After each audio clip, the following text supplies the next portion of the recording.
Hello, and welcome to the first full episode of Stories We Could Tell, the Mavericks FANcast.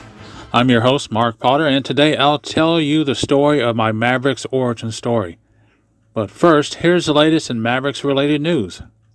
The Sweet Lizzie Project have released a new video and single for their song Pirate Radio, which is due to be the title song of their new album out on October 7th. Connect with them on Facebook or over at sweetlizzyproject.com. There's a couple of upcoming tour dates for the Mavericks in the next 2 weeks. This Thursday, June 30th, they'll be at the Count Basie Center for the Arts in Red Bank, New Jersey. And on July 10th, they'll be at the Calgary Stampede up in Calgary, Canada. And these will be followed by more dates in later July and August, including shows in Europe and Canada this fall. Shows in Canada will feature Los Lobos on a double bill.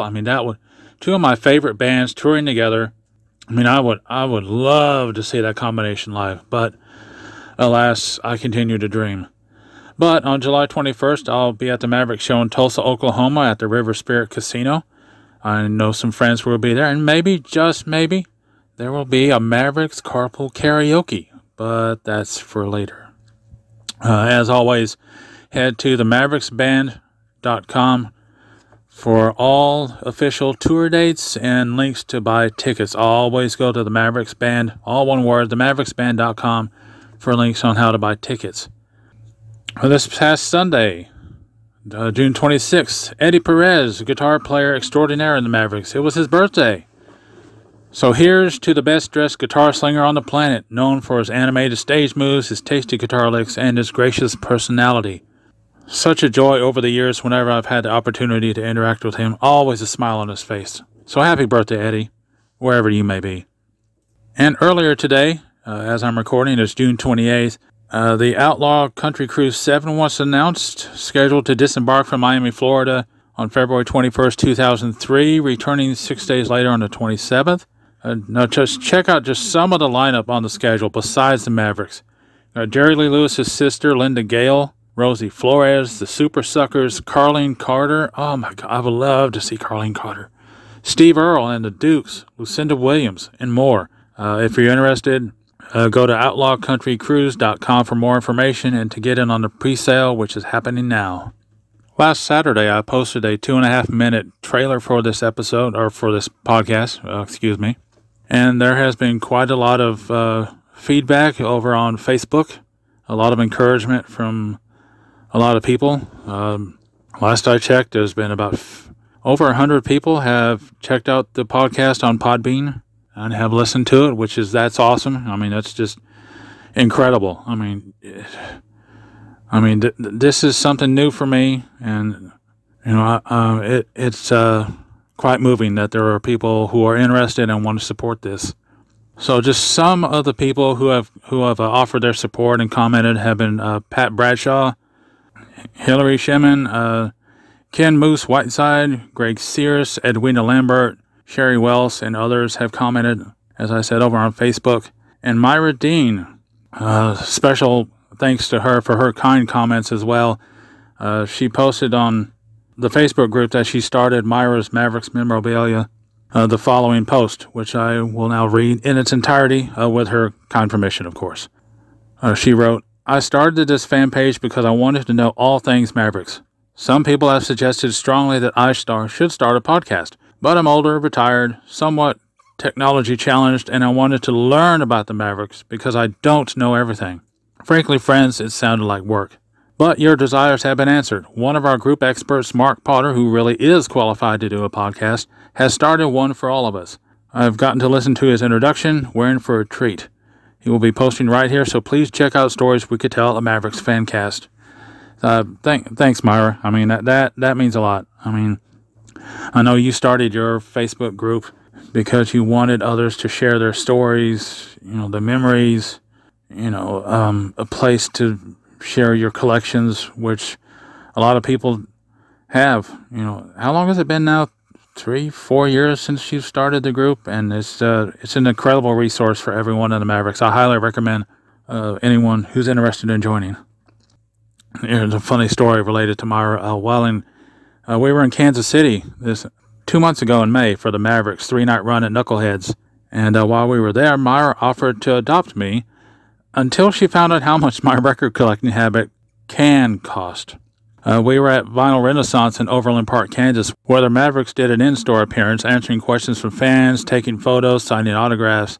And before that took place, I walked around the store, came to a glass display marked Rarities. Inside, I spied a copy of the new Wallflowers album, signed by Jacob Dylan, which I have. But my eyes stopped when I noticed a Sun Records 45. Now, I love Sun Records. I mean, you got Elvis, you got Roy Orbison, Johnny Cash, Carl Perkins, Jerry Lee Lewis. I mean, what I was looking at was an original copy of Just Walking in the Rain by the Prisonaires from 1953. A classic, a song that I love. And this was not only was this the original 45, this was the rare red and black vinyl 45. And the price was $5,000.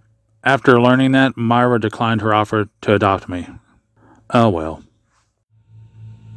So for this first episode, I wanted to dive back into my memories, go back 30 years ago to when I first discovered the Mavericks. 30 years ago, wow. Let's see, I was 18 years old. I had graduated high school. I had gone to basic training at Fort Benning, Georgia. I had come back home, and I was attending my first semester of college. I was working on an associate's degree in architectural design. And one day, I'm sitting at home at my drafting table working at, I don't remember what class I was working on. It doesn't matter. I was working on homework. And in the background, I had TNN on back when it was the Nashville Network.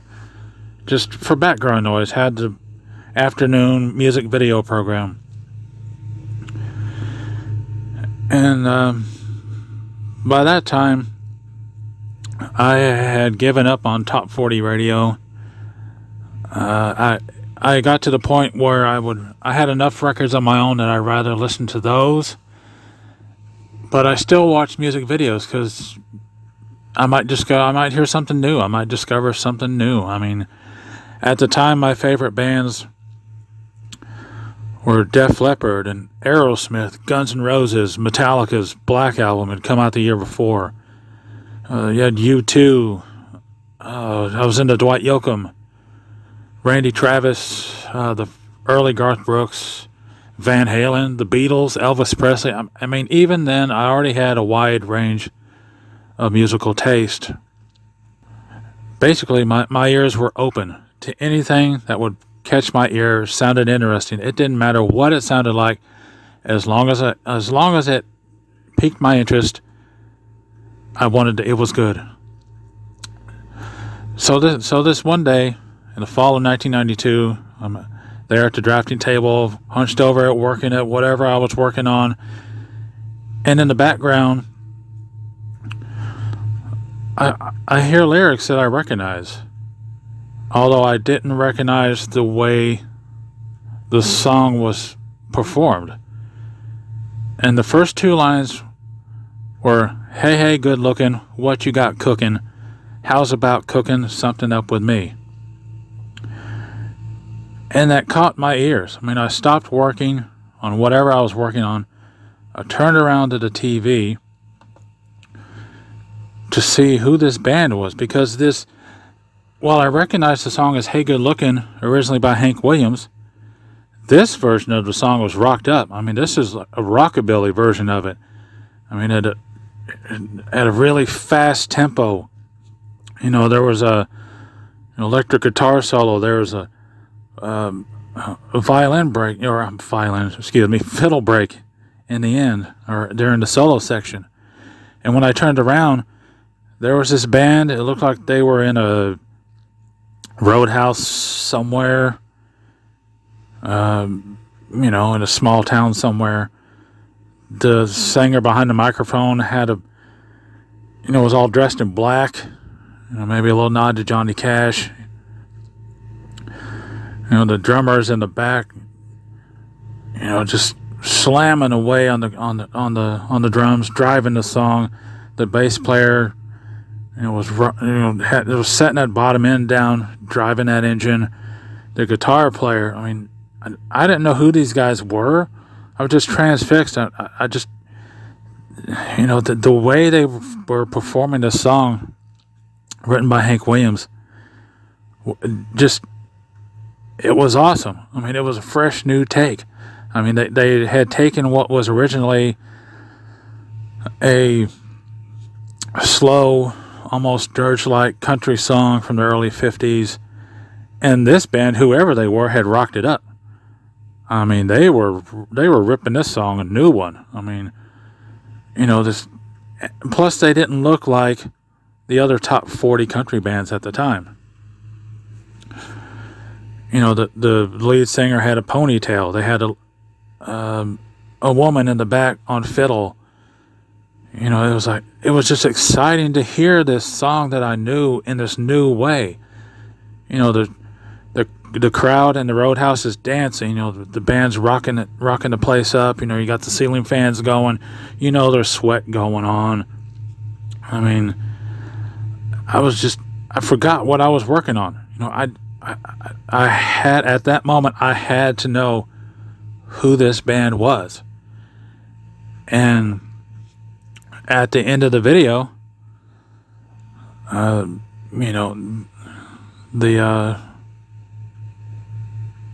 credits come up, and the name of the band was the Mavericks. And it was just, I had to know more. And the next day, on the way to whatever class I was going to in college, I stopped at a local Walmart, went to the electronics section, browsed through the cassette and CDs that they had for sale, went to the M's, and there it was. The Mavericks from Hell to Paradise. I picked it up. I don't even think I turned it over and looked at the other songs. It's just, all I knew, I saw the Mavericks from Hell to Paradise. I'd heard them the day before. I'm buying this cassette. So I paid for it, took it out my car, put it in, and it was love at first listen. I mean, buying a record knowing only one song by a band that I had never heard of before, that's quite a gamble. I mean, that's taking a risk. I mean, I could have ended up hating the record. I could have been ticked off that I'd spent money on it. I could have thrown the cassette out the car window as I drove down the road. I could have given it to somebody. I could have thrown it away. Or, like what happened in this case, I fell in love with it. I mean, the Mavericks were a breath of fresh air for me. I mean, think about it. 1992, Garth Brooks was big, Alan Jackson, Clint Black, Trisha Yearwood, Patty Loveless. Some of that stuff I like, but I also like Steve Earle and Dwight Yoakam, the artists who had mixed country and rock together. And that's what the Mavericks were doing on their From Hell to Paradise record. Plus they were singing about topics that other country-oriented artists weren't doing. I mean, for example, the song From Hell to Paradise itself, it's about Raul Malo's aunt escaping Castro's Cuba. And what other country band was singing about that? Or the last song on the record, Children, about child abuse. I mean, this band was different. I was intrigued, and I just remember popping that cassette in for the first time and hearing the opening song, Mr. Jones, start.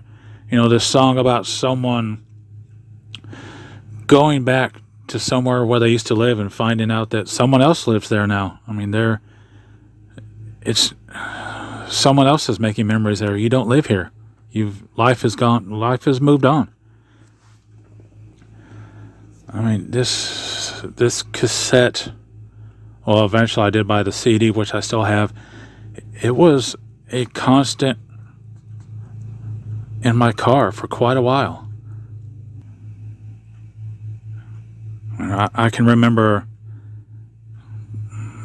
at night pulling on the headphones and popping the cassette in and, listening to the cassette, side one, get to the end of that, pop it over and flip it over, side two. I mean, this was a record that I was obsessed with for quite a while.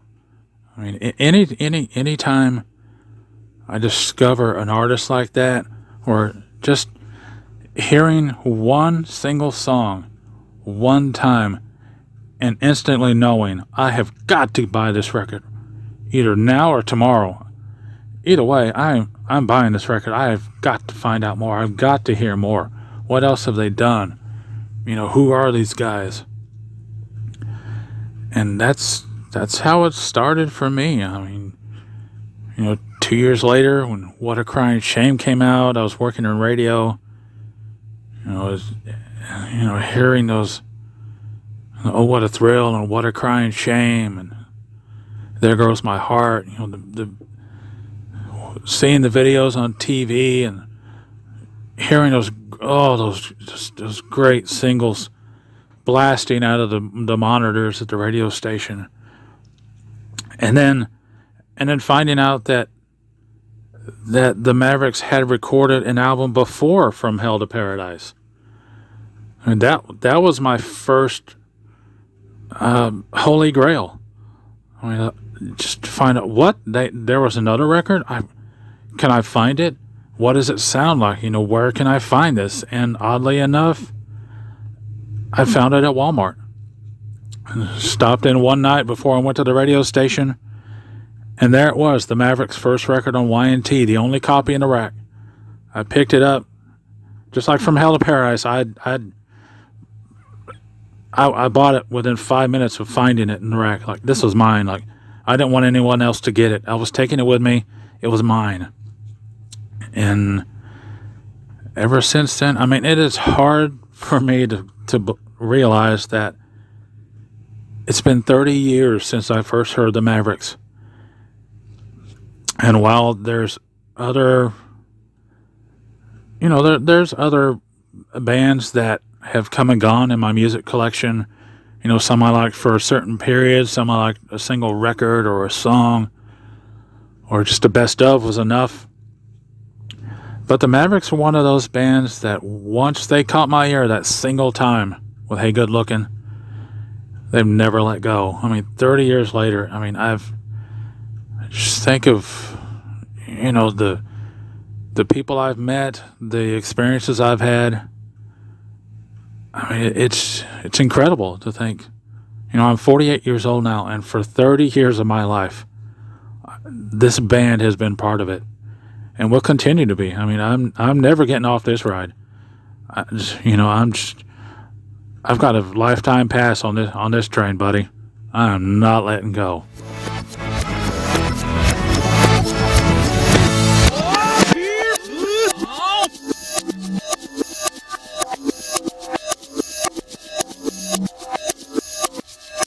And that brings to end the first episode of Stories We Could Tell, a Mavericks FANcast. If you would like to send a message, you can write an email at Mavericks FANcast, all one word, mavericksfancast@gmail.com. You can also head over to mavericksfancast.podbean.com, which is the online home of the FANcast. You could also find the podcast on Facebook. Just search for Stories We Could Tell, a Mavericks FANcast. There's a page dedicated to the podcast there. You can also find it on the Myra's Mavericks Memorabilia Facebook group. And you can also listen on Spotify and soon on my YouTube channel. I'll post a link shortly. So that's it. Thanks for listening to the first episode of Stories We Could Tell, a Mavericks FANcast. If you enjoyed what you heard, feel free to come along and ride with me and listen to the stories we could tell.